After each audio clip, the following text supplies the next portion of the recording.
ഇത് ഇത് ഞാൻ പലപ്പോഴും ഇത് ചെയ്യാൻ ശ്രമിച്ചത്, നമുക്ക് ഒരു വലിയ കുന്നിൻ്റെ മുകളിലേക്ക് ഈ കഥാതന്തുവിനെ നമ്മളിങ്ങനെ പൊക്കിക്കൊണ്ട് വെക്കുക. അപ്പം എവിടെങ്കിലും നമുക്കിത് വെക്കണം എന്നുള്ളതാണ്. അതിൻ്റെ ഒരു ആദിയാണ് ഈ റൈറ്റർക്കെല്ലാം ഉള്ളത്. ഏറ്റവും സുരക്ഷിതമായ ഒരു പ്രദേശത്തേക്ക് ഇതിനെ ഈ കഥാതന്തുവിനെ മാന്യമായി കൊണ്ട് പ്രതിഷ്ഠിക്കുക എന്നുള്ളത്.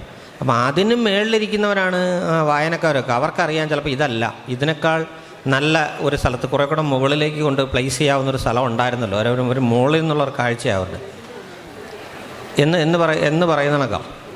അപ്പം ഞാനൊക്കെ ചെയ്യുന്നതെന്ന് വെച്ചാൽ നമ്മൾ ഈ പറയുന്ന കണക്ക് ഈ പിന്നെ ഞാനൊക്കെ നമ്മുടെ പ്രതിഭയുടെ കൂടുതലുള്ള മട്ടിലുള്ള ഇതല്ല, ദേഹണ്ണത്തിൽ കൂടുതൽ വിശ്വസിക്കുന്ന ഒരു ശരാശരി പ്രതിഭയെ വെച്ച് ഞാൻ പറഞ്ഞില്ലേ ഈ ഉന്തലിൻ്റെയും അല്ലെങ്കിൽ ഇതെങ്ങനെ കൊണ്ട് ഇത് ചെയ്യാമെന്നൊക്കെ. അപ്പോൾ അതിനുവേണ്ടി നമ്മൾ ചെയ്യുന്നൊരു പ്രോസസ്സിങ് എന്ന് പറയുന്നത് ചിലപ്പം പല മട്ടിൽ എഴുതി നോക്കും.